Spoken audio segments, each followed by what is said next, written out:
رئیس کمیسیون اصلاحات اداری و خدمات ملکی زون شمال در رابطه با برگزاری سمینار یک روزه برای کارمندان اداری آمریت عمومی تعلیمات تکنیکی و مسلکی ولایت بلخ اظهار داشت که هدف از برگزاری این سمینار ارتقای ظرفیت کاری کارمندان این نهاد در راستای کاریشان می باشد. پروگرام ما برای ارزیابی کارکنان خدمات ملکی اداره تعلیمات تکنیکی و مسلکی هستند که فرامونی به خاطر ارزیابی که ارزیابی اجرا میشه، ولی پیش از اینکه ما ارزیابی بکنیم برای جای یک پلان میگیریم به خاطر اینکه کدام مشکلی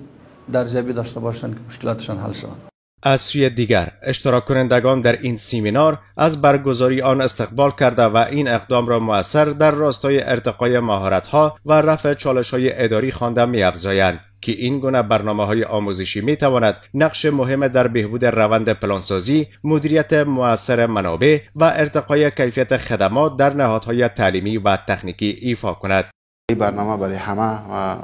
عاملین مراکز بشی بسیار موثر و سودمند است، چون خیلی از عاملین صاحبان ممکن کسایی باشند که برنامه را ندیدن، باشند جدید باشند و این برنامه میتواند که مامورین زیر اثر خود را به شکل خوبتر و بهتر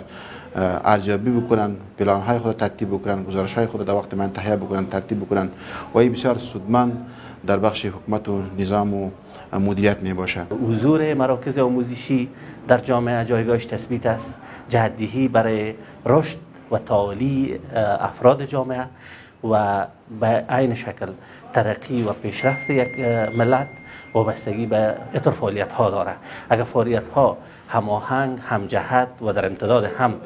انتظام پیدا بکنن، قطعاً که نتیجه و موثریت ازی تضمین است. گفتنی از این سمینار از سوی راز محمد نورزی آمر تعیینات ریاست کمیسیون اصلاحات اداری و خدمات ملکی ولایت بلخ رهبری می شد که در جریان این برنامه پیرامون موضوعات چون ارزیابی اجراعات، اصول و معیارهای ارزیابی، فواید و اهمیت ارزیابی و سایر بخش‌های مرتبط توضیحات مفصل ارائه گردید.